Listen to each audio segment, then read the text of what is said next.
experts and scientists and academics. So for today's discussion on the climate and ecological breakdown, we're first going to hear from Professor Richard Betts, MBE, and you're going to be making the case to the House that the climate crisis is real and escalating, a just transition to a decarbonised society and economy is needed, and it is necessary to adapt to changes. So without further ado, thank you, Richard. Thank you. So I couldn't get my laptop to connect to the screen, unfortunately, so I'll just speak. I mean, you don't really need the pictures, but I will look at my laptop occasionally. There's a couple of up-to-date facts I want to make sure I get right, because the climate science evidence is moving on all the time, and every time something happens, like a heat wave, we're doing new science on it and understanding the world of climate change. So, but the point is, this is all evidence-based, right? I work at the Met Office. One of our jobs is to do the weather forecasting, the other is to do research on climate change, and they actually link together. And the weather forecasting links in globally with other institutions around the world. We have tens of thousands of items of data coming in every second. So we are monitoring the climate and the weather around the world. This is used for forecasting the weather, but also for monitoring the changes in the atmosphere and in the oceans and others. So we have vast amounts of evidence of the changing climate, basically, from like weather balloons, satellites, observations taken on the ground, aircraft, buoys on the ocean, and so on. So we have an enormous amount of data. And we know for certain that the world is getting warmer. This is an established scientific fact. All these data are put together statistically with many different independent methods, and they all agree that the world has been getting warmer. Relative to the end of the 19th century, we've warmed by about 1.4 degrees global warming. You may know that the international target of the Paris Agreement is to limit global warming to well below 2 degrees above pre-industrial levels, pursuing efforts to limit warming to 1.5 degrees. So 1.4 degrees now warming, so we're almost at 1.5 degrees. In fact, last year we had a single year at 1.5 degrees warmer than the end of the 19th century. That doesn't quite count for the Paris Agreement because that's a long-term trend, but we're nearly there, that's the point. So we're warming the world, but even if we didn't have all these data from thermometers and satellites and so on, it would be obvious that the world is warming because we're seeing ice melting everywhere. We're seeing snow cover lasting a shorter time in the Northern Hemisphere. We are seeing sea ice shrinking. And most importantly, as far as impacts on climate change and sea level are concerned, we're seeing the loss of land ice. We're seeing the loss of mountain glaciers. All glacier regions around the world are seeing the glaciers shrinking. And these have been monitored for the last century or more, particularly in the European Alps. There's many before and after photos. That's one of the things I want to show you would be these classic before and after photos of glaciers 20 years ago, which are simply not there anymore. You would have seen the disaster earlier in the year in Switzerland. They avoided an even worse disaster by having an early warning, but a glacier collapsed because it had shrunk so much, it weakened, caused a landslide, buried half the town of Blatten in Switzerland. Luckily, almost everyone had been evacuated by then. One person, it seems, was lost, sadly. But this is having impacts through melting of ice. We're also seeing the melting of the Greenland and the Antarctic ice sheets. They've lost several trillion tons of ice since the 1990s. If all of the Greenland ice sheet were to melt away, which would take centuries or millennia, but if it were to happen, it would raise global sea levels by 7 meters. So what's that, almost twice the height of this room or something? If the whole of Antarctica were to melt away, which again would take centuries to millennia, but if it were to happen, it would raise sea levels by nearly 60 meters. So there's lots of water locked up in those ice sheets, which is now starting to make its way into the oceans. Not only that, the ocean waters expand as they warm. So even if you didn't get melting ice, the ocean waters would be rising because of the warming oceans. So that is starting to threaten coastal communities. There are many places around the world, low-lying cities, small island states. In the UK as well are also starting to be threatened. Famously, the the village of Fairbourne in North Wales has been judged to be unsustainable shortly after 2050, because it's so low-lying that the sea level rise will inevitably inundate it within a few decades. So we're seeing the global sea level has risen by about 20 centimetres over the last century. It's now rising at 4 centimetres per decade at the moment, so 3 times faster than it was in the 1990s. So this is accelerating. And the important point about sea level rise is that it's kind of locked in to some extent, because it takes a glacier or an ice sheet, as I said, a long time to fully respond to higher temperatures, which means that even if we stopped the warming getting any worse, we would still see a certain amount more of glacier melt and ice sheet melt, which would cause a further amount of sea level rise, which is already inevitable. So about 500 million people worldwide will be at risk of impact of sea level rise, whatever happens by the year 2050. What we can do, though, is stop that getting any worse by reducing the ongoing warming. And we know we can do that because the warming is, of course, our fault. We have increased the concentration of greenhouse gases in the atmosphere quite substantially since the Industrial Revolution in particular. That's when we started burning coal at large scales, and more recently oil and gas. So we've increased the concentration of carbon dioxide in the atmosphere by 50% since the Industrial Revolution. Carbon dioxide and also other gases like methane and nitrous oxide, they're greenhouse gases. Their molecules are such that they trap infrared radiation given off by the Earth's surface, trap it and then re-emit it, but in the process that warms the Earth. And then, again, this is an established scientific fact, and you can monitor this by satellite now. There's no doubt that this is a real effect, and it's getting worse because we are increasing greenhouse gases. And we're increasing greenhouse gases in the atmosphere by, as I say, burning fossil fuels, coal, oil and gas, also deforestation as well has some effect.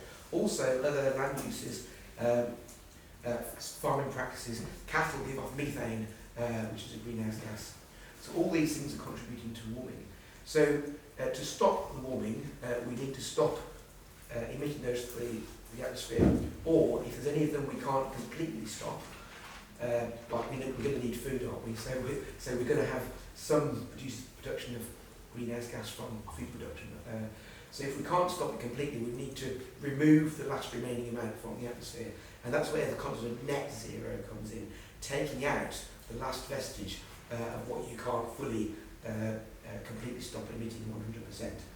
So we need to reach net zero emissions by the year 2050, but in order to limit warming to 1.5 degrees, which I say is looking like we're not going to meet that target, unfortunately.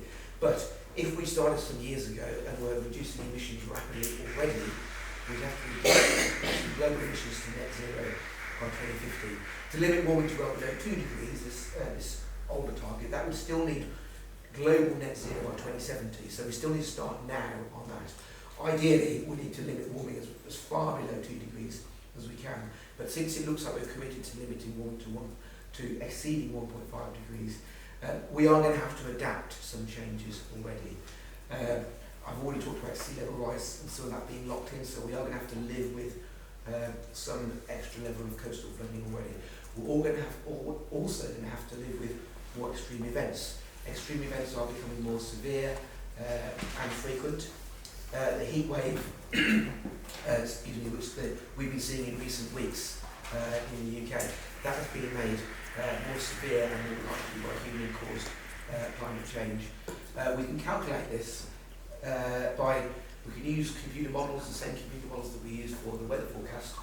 We use it as our kind of our laboratory, if you like. You can't do a traditional scientific experiment with the Earth because we only have one, but we can use our virtual Earth, the computer model, and we can, in the computer model, we can take away the effects of human-caused climate change, and make calculations as to how much we've increased the severity of extreme events. And importantly, we can now carry this through to impacts.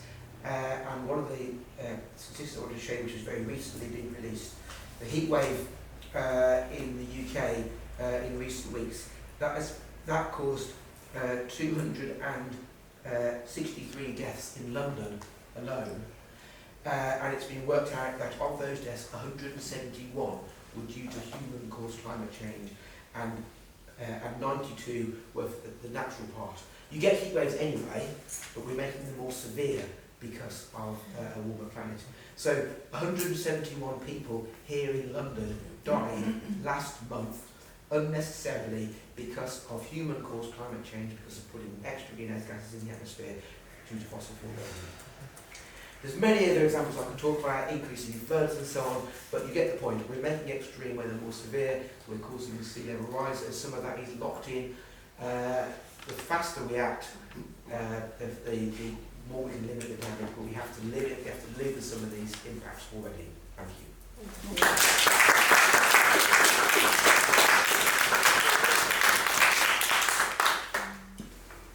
Thanks so much, Richard. Up next we have Dr. Charlie Harper. And just so everyone's reminded, in your expert briefings and testimonials booklet, which you should all have, this is from page 20. We've got a bit more about Dr. Charlie Gardner's arguments, and there's a notes page at the back in case helpful. So over to you. You'll be making the case that nature is highly threatened, nature and climate are intertwined, and the biggest priority is a global shift to plant-based diets. Thank you. So we here, oops, I lost my slides. Hang on. Wait. Check. Sorry. I think I fell on the remote. Yep. So we hear about biodiversity all the time. Biodiversity is simply the variety of all living things. And there are probably about 8 to 12 million species of plants, animal, fungi, and everything else. And of course, each of them interacts with other species to make ecosystems. So a forest, for example, isn't just trees. Any tree might need flying insects to pollinate its flowers, it might need birds to eat the fruit and disperse the seeds, it needs worms and fungi and things to decompose its leaves and create the soil it grows in, and it provides food for herbivores and other things. So what that means is when we have an impact on any one species, any one component of an ecosystem, it has a knock-on impact on the rest of that system. We call it biodiversity, I call it the living world. It's fantastically important. We can't survive without it. It gives us all sorts of material goods. All our food, apart from salt, comes from nature. We get, medicines, timber, all these things.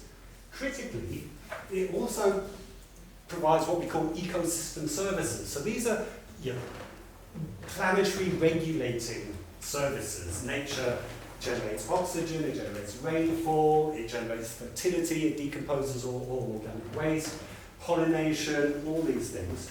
Importantly, one of the most critical of those ecosystem services is carbon storage and sequestration.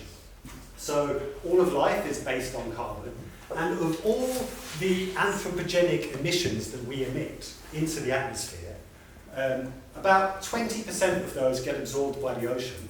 A quarter of all our emissions get absorbed by vegetation and soils, and then just over half of it stays in the atmosphere where it causes climate change. So as we destroy nature, apart from all the problems that causes for nature, it reduces the size of this natural sponge that's sucking out the carbon dioxide out of the atmosphere. And of course, nature is wonderful. It gives us joy, it's a source of love, it's a source of huge scientific knowledge. We love it. Critically, we talk about nature, we talk about the environment all the time as an issue. The environment is just one issue amongst many. It's not. The environment is life itself. And when we talk about conservation of biodiversity, that's not just something we're doing for the pandas and the dolphins and the butterflies. We're doing it to preserve our own life support system. It's no less important than that. Unfortunately, we're giving nature a bit of a hammering.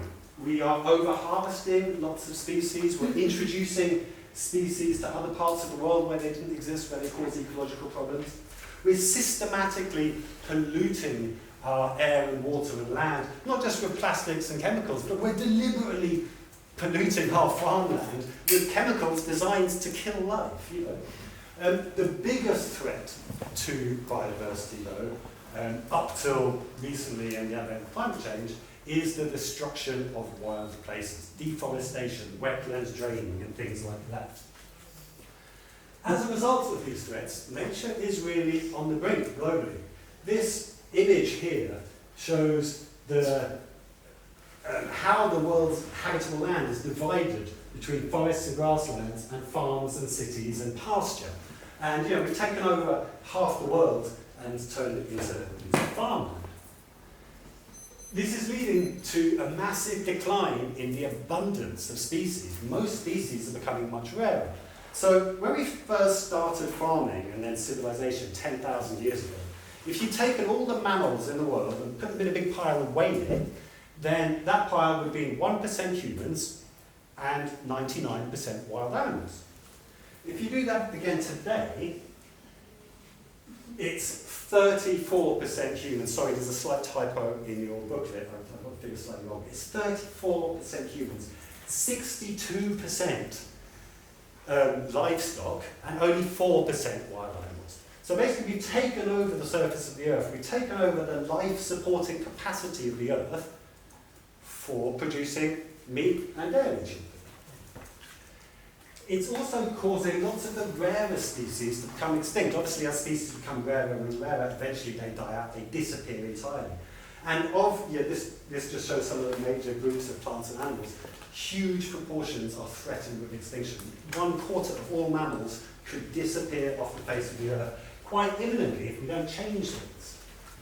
The UK is widely recognised as one of the most nature-depleted countries in the world, and that's largely because we've been inhabited a long time and we've destroyed most of the natural habitats. What's happening recently, though, is with the intensification, the industrialisation of farming, lots of the common species that lived on farmland and just lived in the countryside didn't need natural habitats. They're now dying out too because we're putting so much pesticides and everything else on farmland. Where we stand in the UK now is that 1 out of every 6 species we have could disappear from our islands. Not go globally extinct, but disappear from the UK. I've talked about the threats of biodiversity it's always faced. What it's facing now, in addition, is climate change. So obviously, extreme events, every flood, every heat wave, every wildfire is problematic for biodiversity, just as it is for humans. But as the climate changes, obviously each species is just adapted to a specific set of conditions, and as conditions change, the species have to change. They're doing that in 2 ways. One is they're shifting where they live, they're moving to new places, and every year we see new species of Mediterranean birds and Mediterranean fish come to the UK. The other thing they're doing is they're changing their seasonality. So, spring arrives slightly earlier every year, or most years, and animals adapt to that. The problem is that they can't all adapt at the same rate. So, for example, oak trees are coming into leaf earlier than they used to. The caterpillars that feed on those oak leaves are hatching earlier. But the blue tits and the grey tits that feed on those caterpillars aren't able to shift early enough. So what happens is, by the time all the bird eggs hatch, there's no caterpillars left for them to eat, so they have lower reproductive success. But also, there's no predators to eat the caterpillars, so the oak trees get hammered and they don't absorb as much carbon because their leaves are getting eaten. So what we see is that every species is moving in space and time, and that's a real problem because ecosystems are all about the interconnectedness between species. So as they adapt, we risk seeing this breakdown, this mismatch in time and space between the connections, and that could just lead to ecosystems just breaking down and collapsing, and we're already seeing that in some ecosystems. The good news, the really good news, is that we know exactly what to do. We have the answers. We know how to stop deforestation. We know how to catch fish sustainably. We know how to do all of this stuff. The problem is, biodiversity is never a political priority. Whenever there's any choice between conserving ecosystems or converting those ecosystems into economic activity, it always favours the economy. So it's a political problem, not a technical problem. We have the answers. We need to change policy priorities. We need to massively increase the funding for the conservation of the natural world. So 15% of the Earth's land surface is protected in parks and reserves. The total budget for all the world's parks and reserves is less than 1/3 of what we spend on ice cream every year. We are really, really underfunding nature. The biggest single thing we could do in terms of policy and for all of us as individuals is a shift to plant-based diets. We've seen we're losing biodiversity because we've taken over the land. Well, currently, we use 4 billion hectares for agriculture. Out of that, 2/3 of it is pasture for livestock. And of the stuff that's crops, 40% of the stuff that we grow as crops that can be fed to people, we're feeding to animals. So if we were to shift to a plant-based diet, we could reduce, globally, we could reduce the land under agriculture by 3/4. And that means we could return all that land to nature, which would not only obviously restore nature, it's our best hope of reducing atmospheric concentrations. Even if we reach net zero, the concentrations are still too high and we need to bring them down. Nature is the only proven technology we have that can do that. So that presents real options for joined up climate and nature action. We cannot conserve the natural world unless we limit climate change, but we cannot fully address climate change unless we conserve and restore the natural world. So restoring nature is a huge win-win-win. It's a win for nature, it's a win for climate, it's a win for people. However, our approach so far is planting plantations of trees. And remember that picture at the beginning? A plantation of trees is not a forest. It's a tree farm. And we need to restore nature and not plant trees. One final thing. For all the potential that nature has in mitigating and helping us adapt to climate change, it is not the answer to climate change. The one thing we really need to do to address climate change, and therefore a huge priority for nature as well, is stop burning fossil fuels. Thank you.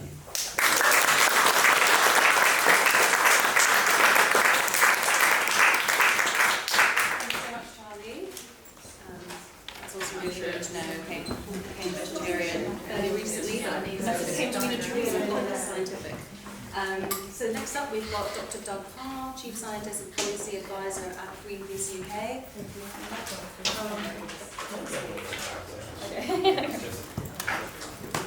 be making the case to the House for the UK's historical role in climate change, what the UK has done, what comes next, and global climate justice. Thanks so much. Stand up.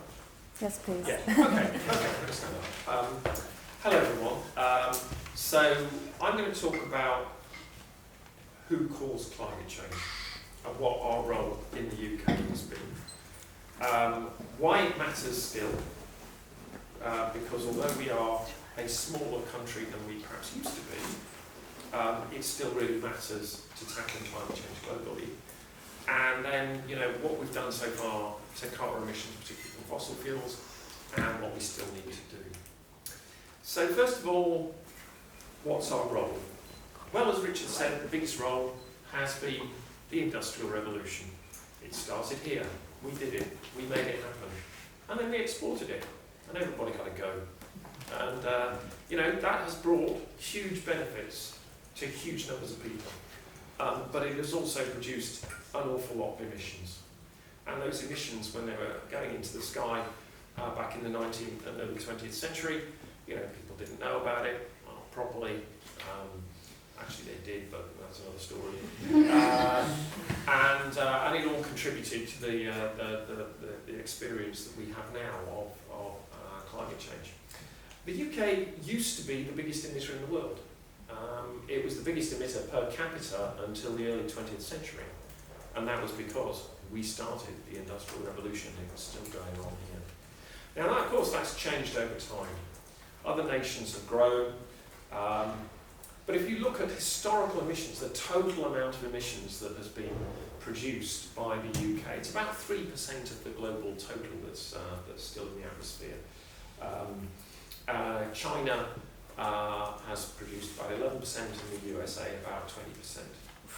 So, we're smaller than we used to be. But you think about those two numbers, because when people talk about climate change, they often sort of say, well, we've got to wait for these people to do something. But actually, if you look at historical emissions, the US and China are still less than a third. All the rest is being made up by countries that are a lot smaller in terms of their emissions. And if those people don't play, like us, there's no chance of tackling it. Perhaps more to the point, because if you bring this all up to date, the UK is now emitting about 0.8%, less than 1/100th of the emissions that are currently going into the atmosphere. Because some other countries have grown, India, China, Indonesia, Brazil, they've grown, more people.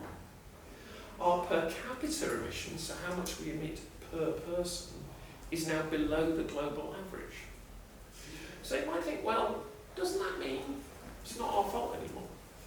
It's like it's not our problem. No, it does not mean that at all. And the reason is, you've got to think about the way other people see, not just the UK, but France, Germany, US, and so on. Other people look at the UK, other countries look at the UK, and they say, well, hang on, you did burn all these fossil fuels, and you developed, and you've got a great lifestyle now. Compared to the average lifestyle of somebody in Thailand, you're pretty wealthy.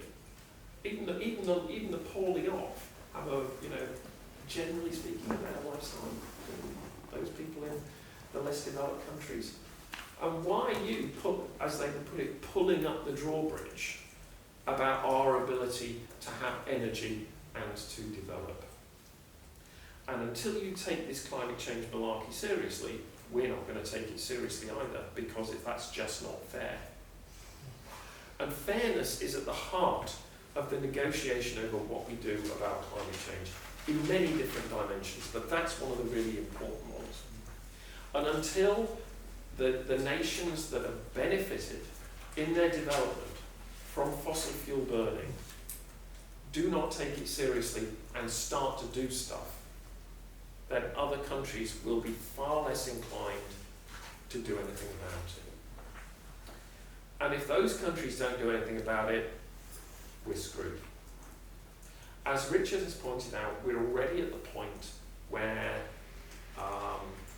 the target that was set internationally, for good and valid reasons, because there was good science behind that target, an extensive report that the global climate science community did, to say don't go above 1.5 is a really bad idea. Well, we're probably going to do that. But we also know that every little scintilla of a degree, every 0.1% of a 0.1 degree Celsius matters. Because millions and millions of people will be affected by every single 0.1% of a degree. So we've got to still make that climate change negotiation work, even though it is a tedious, difficult, frustrating experience as you're trying to get Saudi Arabia to agree with Switzerland about what we should do. And so many of these countries actually are critically dependent on fossil fuel revenues, and funnily enough, they're quite dug in about it. But until we can make that work, we're in a mess. What can the UK do? The UK does have a history of doing good work at the international climate negotiations, but everybody's still looking at what are you actually doing in your own backyard to make it happen, to make climate change mitigation, to reduce fossil fuels, to reduce the impact of nature loss. What are you doing yourself, and can we take that seriously? And there's another bit about finance that I'm not going to talk about now because time is short. So what has the UK done? Well, it's done a couple of good things. The first thing is we phased out coal. Coal is the dirtiest fossil fuel. It's the most emitting. It produces huge amounts of nitrogen dioxide, sulfur dioxide, things that we really don't want to be breathing are being pumped out of coal stations globally. The UK, first industrial nation to get rid of it in their power system. Big up. Good. We've cut our emissions by roughly half from 1990, in no small part because we have eliminated coal. Another good thing we've done, offshore wind. I remember advocating for offshore wind over 20 years ago and saying this is a thing we should really do because we've got a lot of coast